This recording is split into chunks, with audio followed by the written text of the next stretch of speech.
Okay, I'm back. Yeah, that last part was just a little too long. And I have the slowest internet on the planet, so it could take hours to upload anything. Could take, it does take hours. That's why I'm trying to keep the parts and segments a little on the shorter side.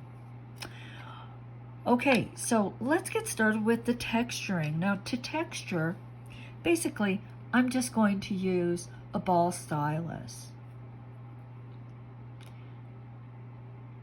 and just draw it and drag it through the clay like so.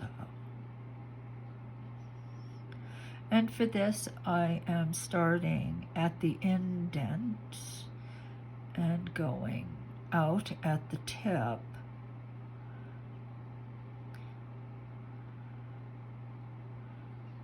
And you'll probably pull up little bits of clay, but it's not really that big a deal. And with my clay, with Kato Poly clay, you know, I would also recommend making your clay a little bit softer if you're gonna do this. So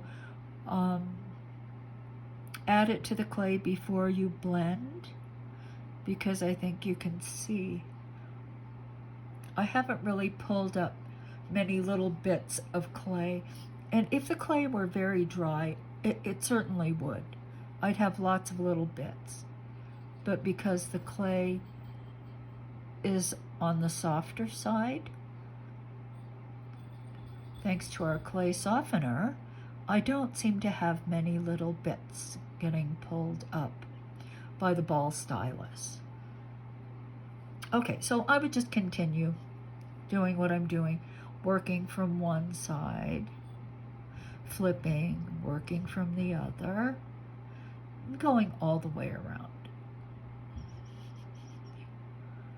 Like so. And this is a pretty small ball stylus. It's not the smallest I have, but it certainly is not a big one. Okay, so there we go. All right, excuse me. So this one I think I'll finish kind of this way, the way I did it this way, which is sort of to make these ever larger curves from the center out to the perimeter.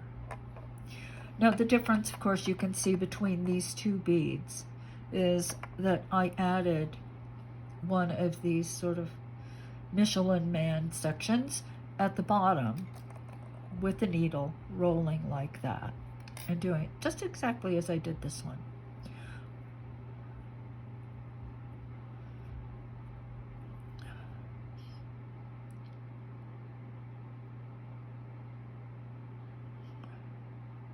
So just start at the center and work your way out.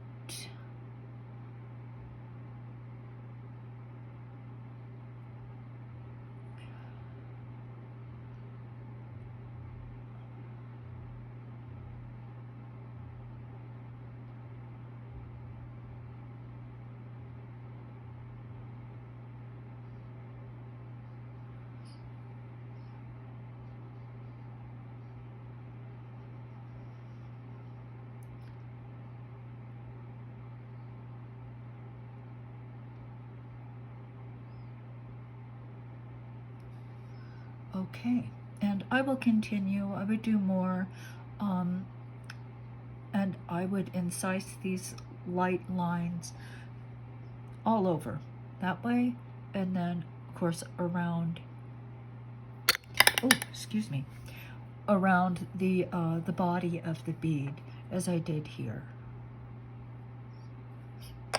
Okay, so those are those beads, very simple. What I didn't show you was the unicorn horn, so I'm going to do that. And that's my fault. I kind of forgot about it, even though it's sitting right there.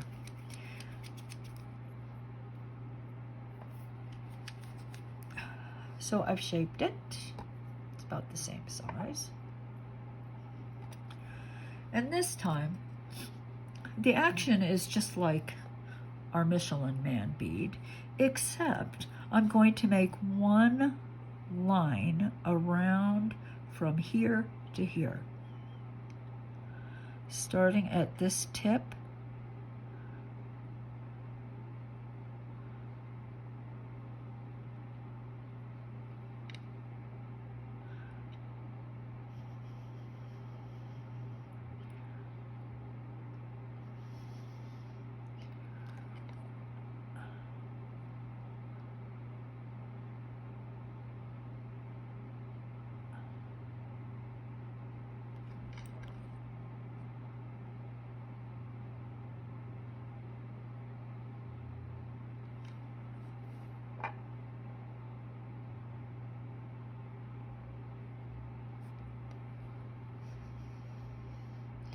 Like so. So it's just a spiral around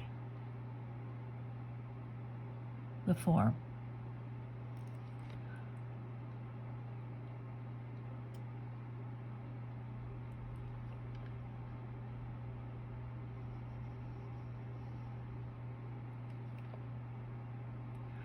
The edges are rounded just as you did before with the credit card and your fingers, to soften any of the squared off areas. You want everything to be kind of round and soft.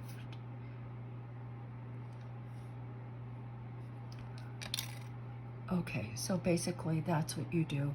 And then you finish the same way you did these other pieces. Okay, so I'm going to set that aside. I think you know how that's done. And let's antique real quickly. Let's just antique the piece. Now, I highly recommend getting what I forgot to get.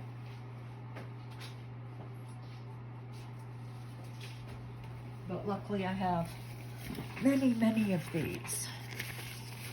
And that is latex gloves.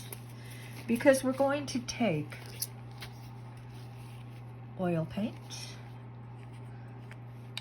and we're going to antique the form. I use a toothbrush.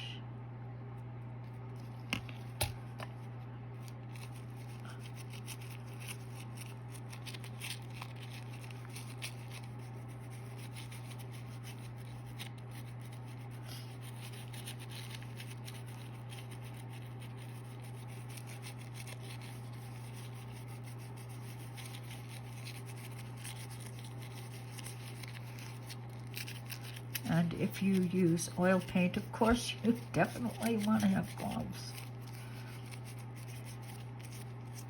And you probably don't want to wear a white shirt like I'm wearing today.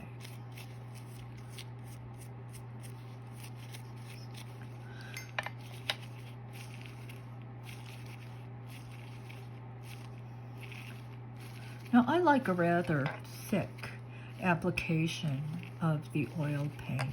Some people wipe the excess off. They really want to try to get rid of, they want to leave the paint in the crevices, but they want to eliminate the paint from the surface. So you can do that too. Just lightly try to wipe off the paint just from the surface without removing it from the crevices. And Leslie Blackford is the one who told me about oil paint. And I think I've said this before. I say it a lot because it's absolutely true. I hated antiquing. I hated it because acrylic paint, I get too much on, I wipe it all off. I put too much on, I wipe it all off. I put what I think is enough, and I go to wipe it and it all comes off. Or the paint's too wet and it beads on the surface. It was a nightmare, so I never did it. But after Leslie told me this, I was able to antique my pieces because the oil paint doesn't sit on the surface.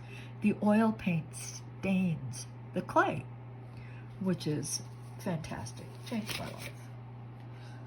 All right, so I think that's it. Now, this is going to have to wait. I'm going to have to wait for, I would say, a couple days, because as I said, I put a thick coat on. Now, as far as curing, I start in a cold oven. I set my oven to 300 degrees, and I set the timer for 40 minutes. Now, that's just me. Your oven may be different. So I'm just telling you what I do. So you might start there. Forms that are this big, they're pretty sturdy. So it doesn't have to be cured for an hour. It really doesn't, because nothing's going to happen to these. They're not going to break. Okay, so that's it for today. I hope you've enjoyed it. If you have enjoyed it, please like it. And if you're not subscribing to me, please subscribe. I am going to be putting up more and more and more content. I have to catch up. 20 years worth of stuff I want to get up on my YouTube channel. So, having said that, I have to get back to work. So, have a good day until we meet again. Bye.